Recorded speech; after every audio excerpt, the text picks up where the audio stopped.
Hello everyone, this is Andre and welcome to this presentation of the paper entitled Randomized Refinement Checking of Timed Input-Output Automata.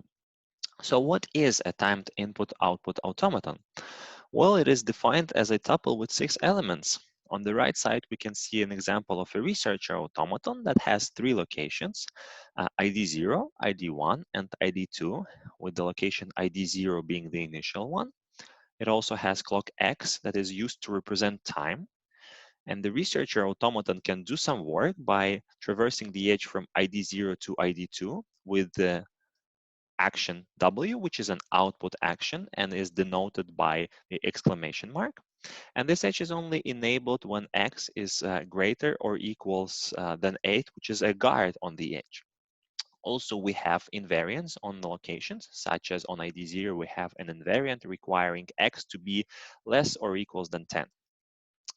A sample run within such automaton is a sequence of states, where each state has the information about current location and current clock valuations. We can transition between the states by either delaying, for example, 1.14, which results only in increasing clock valuations by the amount of the taken delay, or by traversing edges, for example, traversing the edge input edge t, which also changes the location. And in fact, traversing an edge does not have the time evolve, but we can also see that the X here is changed back to 0, which happens due to the reset on the edge from ID 0 to ID 1. The semantics of the timed input-output automata is given in terms of a transition system, which has an infinite set of states. And to represent the belief that an input cannot be prevented from being sent to the system, we have the definition of a specification, which requires each state to be input enabled. That is, for each input in the input action set, there must be specified a behavior. Further, we have the feature of the parallel composition that allows two specifications to communicate with each other and all together act as a single system. So here on the right side, we see an example of the composition automaton for the joint behavior of researcher and a machine automaton where the machine is providing us with the T as soon as it receives the coin. In fact, in practice, model checking tools do not construct such a composition automaton, but rather deduce its behavior based on transition synchronization rules. And finally, we have the most important feature of refinement that allows us to compare specifications and see if one specification can be replaced by the other one in the larger design. It is defined as a binary relation, and for each pair of states, 3 conditions must hold. First of all, the input rule. Whenever on the right side of the refinement there is some input transition, the left side should be able to follow. We have the output rule, that is the opposite. Whenever on the left side of the refinement we have some output, the right side should be able to follow. And similarly, the delay rule, whenever we can take some delay on the left side, the right side should be able to follow. In fact, input rule can never be violated due to the input enabledness of specifications. Here is a small example of refinement with a detailed system on the left side, which models token passing in a ring of 5 nodes, where each individual passing happens within small d and capital D of time units. And on the right side, we have some overall specification that imposes some overall requirements on the system. And specifically, it expects the token to be back to initial location with this channel O1, which should happen in at most 5 times capital D of time units. Unfortunately, as the size of systems and their number grows, we run into the state space explosion problem, which is really the motivation for this study. We want to fight the state space explosion, and we do so by proposing some lightweight refinement counter-example detection techniques that perform under approximate analysis of the state space. So as far as the traditional model development goes, we first want to model and obtain some system description, and then normally one wants to perform some verification to see if some properties hold or potentially to detect some bugs that are likely to be made during development. And finally, we use the received feedback to actually iterate and improve our models. Unfortunately, this might not always be possible due to the state space explosion, which makes this verification step either impossible or impractical, potentially taking even several hours before it's concluded. So instead, we propose an efficient iterative development method where we can use, first of all, our randomized techniques to quickly detect counterexamples that will give us enough information about the bugs in the models and allow us to eliminate these problems. And only when no further counterexamples can be detected using our techniques, we can conduct an exhaustive verification that is usually expensive. In fact, we could use statistical model checking for that purpose and use its feature of simulating quickly a model. However, this might not be the efficient approach for the counterexample detection. Consider this model where we have the error location representing the error that we want to find. And it is only reachable through an edge which is enabled when x is greater than 10 to the power of 6 minus 1. According to the stochastic semantics, the SMC simulation of this model would choose delay uniformly in the range between 0 and 10 to the power of 6, which in average would require 2 million of steps before we could detect the error location. So we want to come up with some more efficient techniques. So we want to perform exploration of the state space based on the random walks which operate on concrete semantics. So we are relieved from expensive symbolic computations. And we also do not store any states to keep our random walks lightweight, but this comes at the cost of guaranteeing cyclic systems. Therefore, we have a maximum number of steps for our random walks, which is a predefined number for this study. And unlike a more traditional approach where first one selects the delay and then the transition, we instead reverse this process and we first select the target transition and only then the delay. We propose two heuristics to select the transition. First, random enabled transition heuristic, which requires to compute all eventually enabled transitions. These are the transitions that are either currently enabled or will become such after a delay. And then we uniformly choose a single transition as a target for traversal. And then we also have a random channel first heuristic, where we first choose a channel and only compute eventually enabled transitions for that channel. And we repeat the process until some transitions are computed. Finally, we once again uniformly choose a transition as a target for traversal. Next, we need to select a delay. And initially, our delay choice was just a uniform choice from the availability range of the transition. However, we also thought that a more corner case oriented distribution would be more efficient. For example, in 40% cases, selecting lower bound, in 40% cases, selecting upper bound, and the rest for the values in between. And the intuition here is that most practical applications are concerned either with satisfying some minimal requirements or checking if the deadline is violating and such. However, this approach will, of course, favor some models more than others. Therefore, we also propose an adaptive approach where delay probabilities change after each unsuccessful random walk. So specifically, we start with the probability of 50% to delay lower bound and the same probability to delay upper bound. And if such random walk is unsuccessful in detecting a counterexample, we change probabilities. We reduce the chance to select the lower bound by 10% and increase the chance to select the upper bound by 10% respectively. So in this way, we keep cycling through different probabilities that allows us to generalize. So we are less likely to favor one type of model over the other. And at the same time, we specialize because each random walk has a well-defined delay probability distribution. The biggest disadvantage of this approach is that we do not leave any room for values in between lower and upper bound, and some trivial examples can be constructed where we would not be able to detect counterexamples with this technique. Nonetheless, we believe in practice this technique will be potentially superior to others. So as we traverse the state space with our random walks, there are two possibilities to detect a counterexample. First, if the delay rule is violated.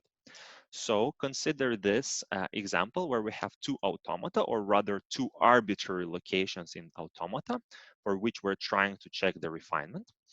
And we arrive at this location with some concrete states. So having these concrete states as a starting point, we can compute the maximal available delay for each side of the refinement by simply taking the smallest difference between the upper bound of the clock and the current clock value. As we compute this delay, we can compare them, and we know that refinement delay rule requires us to be able to delay on the right side as much as the left side can delay, which is not the case here. So we have a counterexample. Alternatively, whenever we select an output edge and some certain delay, and the right side of the refinement cannot follow, we have also formed a counterexample. We have tested our heuristics on the Milner scheduler, which is of a ring topology, and it's a tokenized model. So we have a number of nodes in sequence where each node can either do some work by outputting on channel W, or it can pass its token to the next node in sequence.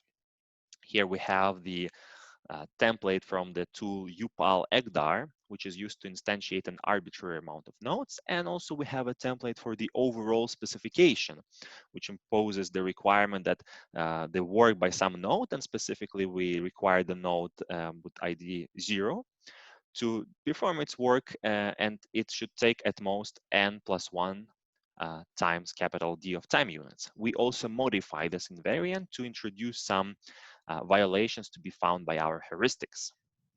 So here are some of the results. On the left side, we can see we've tried different settings, different amount of nodes, and we also tried different size of the violation to see if that really affects the efficiency of our techniques. So first, we have some heuristics where we choose the delay uniformly in the range, and we also have some SMC on the very right, and we can see that these three approaches have not been very efficient, and they are very sensitive to the width of the violation, such that for the violation of 2%, none of the cases, in none of the cases, the violation was found. Then we have the approach with the probability distribution of 40% for lower bound to be selected, 40% for upper bound, and rest for values in between. So a static probability distribution, which showed a much better results already. And finally, we have the adaptive approach with changing delay probability distributions that has shown to be the best and the least affected by the width of the violation. And of course, much quicker to detect counterexamples than any other variant of the heuristic. We further test our techniques, the most promising variants of our techniques with this adaptive approach on harder setting of 50 and 100 nodes. And we also have here some results for the upal-egdar tool that performs exhaustive verification. And as you can see here, we also introduced the violation of 0%, which is equals to no violation and can only be detected by this exhaustive exploration of upal-egdar. So this also supports our proposed development method, as we can see the RCF heuristic being the fastest. It performs the counterexample detection very fast and can be used early in the development to detect all the potential problems in the model. And later we can use the exploration of upal-egdar, which is exhaustive, however, quite expensive, especially for 100 nodes and the small d equals to 4, to perform some conclusive verification.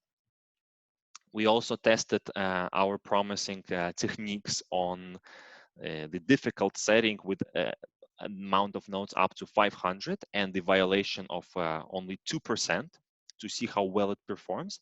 And as we have noticed, even for 500 nodes, RET heuristics is able to find a counterexample within 100 seconds in average, and RCF manages to do that in under 45 seconds, which is quite impressive.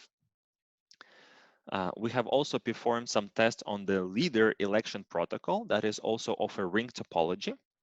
So we have a number of nodes communicating in sequence. So each of the nodes is first of all assigned some predefined priority. So a node can send its own priority to the next node in the sequence. And when receiving a priority, the node compares it. And if the received priority is less than the currently recorded priority of the node, then the received priority is simply discarded. Otherwise, if the received priority is greater than the currently recorded priority, then the node instead records that higher priority. And whenever a node receives its own priority, it can conclude that it has been the highest in the entire rank because it has traveled around the ring without being discarded, and it can then declare itself a leader. However, this is a non-tokenized version of the model, so all the nodes can send and communicate their priorities further asynchronously, which greatly affects the state space explosion as we increase the amount of nodes.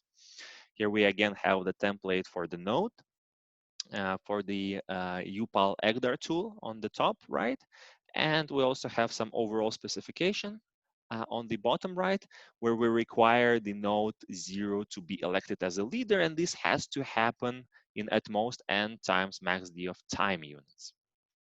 So let's take a look at the test results once again. As we can see, we test again only our promising heuristics with the adaptive approach, and we compare it to the verification of UPAL EGDAR.